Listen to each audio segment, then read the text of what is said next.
জাতীয় সংসদের মাননীয় স্পিকার মহোদয়ের সহধর্মিণী গতকাল ইন্তেকাল করেছেন। তার আত্মার মাগফিরাত কামনা এবং যশোর ৬ নির্বাচনী এলাকার মাননীয় সংসদ সদস্য জনাব মোহাম্মদ মুক্তার আলী মহোদয়ের মা আজ সকালে ইন্তেকাল করেছেন।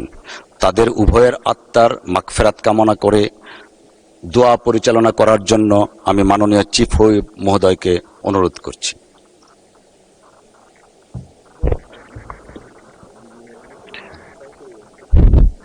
মাননীয় স্পিকার, অত্যন্ত গভীর পরিতাপের বিষয় যে আমাদের মাননীয় স্পিকার তার সহধর্মিণী এবং আমাদের যশোর থেকে সাবেক সংসদ সদস্য তিনি ইন্তেকাল ফরমাইছেন। আমরা তাদের সকলের জন্য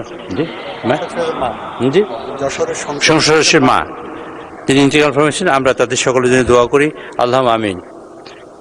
রব্বানা আতিনা ফিদ দুনিয়া হাসানাতাও ওয়া ফিল আখিরাতি হাসানাতাও ওয়া কিনা আযাবান নার ওয়াদখিলনা জান্নাতা মা'আল আবরার ইয়া আজিজ ইয়া গফফার। রব্বানা যালামনা আনফুসানা ওয়া ইল্লাম তাগফির লানা ওয়া তারহামনা লানাকুনান্না মিনাল খাসিরিন। রব্বুল আলামিন, যারা পৃথিবী থেকে বিদায় নিয়েছেন, মেহেরবানি করে আপনি তাদের বেহেশতের উচ্চ মাকাম দান করেন আল্লাহ। আমাদের স্পিকারের সহধর্মিণী পৃথিবী থেকে বিদায় নিয়েছেন, রব্বুল আলামিন আপনি তাকে জান্নাতবাসী করুন আল্লাহ। তার সকল গুনাহ খাতা মাফ করে দিন আল্লাহ। রব্বুল আলামিন, আজকের মার্চ মাস, এই স্বাধীনতা ঘোষণার মাস, এই স্বাধীনতা ঘোষণা দিয়েছিলেন আমাদের শহীদ রাষ্ট্রপতি জিয়াউর রহমান। রব্বুল আলামিন তিনি আমাদের মাঝে নেই। আল্লাহ রব্বুল আলামিন তাকে তিনি বেহেশতের উচ্চ মাকাম আপনি দান করুন আল্লাহ।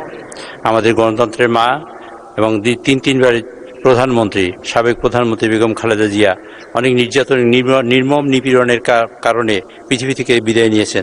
রব্বুল আলামিন আপনি তাকে আপনার খাস মেহমান বানিয়ে নিন আপনি। আমাদের সংসদ নেতা যিনি, যার নেতৃত্বে সমগ্র বাংলাদেশে 2/3 মেজরিটি নিয়ে আমরা সংসদে বসেছি, রব্বুল আলামিন তাকে আপনি হায়াতে তাইয়্যিবা দান করুন আল্লাহ। সুবহানা রাব্বিকা রাব্বিল ইজ্জাতি আম্মা ইয়াসিফুন ওয়া সালামুন আলাল মুরসালিন আলহামদুলিল্লাহি রাব্বিল আলামিন। রব্বুল আলামিন আমাদের সকল সংসদ আপনি কবুল করেন আল্লাহ। রব্বুল আলামিন আমাদের সংসদ আমরা যেন গণতন্ত্র প্রতিষ্ঠা করতে পারি তার জন্য আপনি সকল আঞ্জাম তৈরি করে দিন আল্লাহ।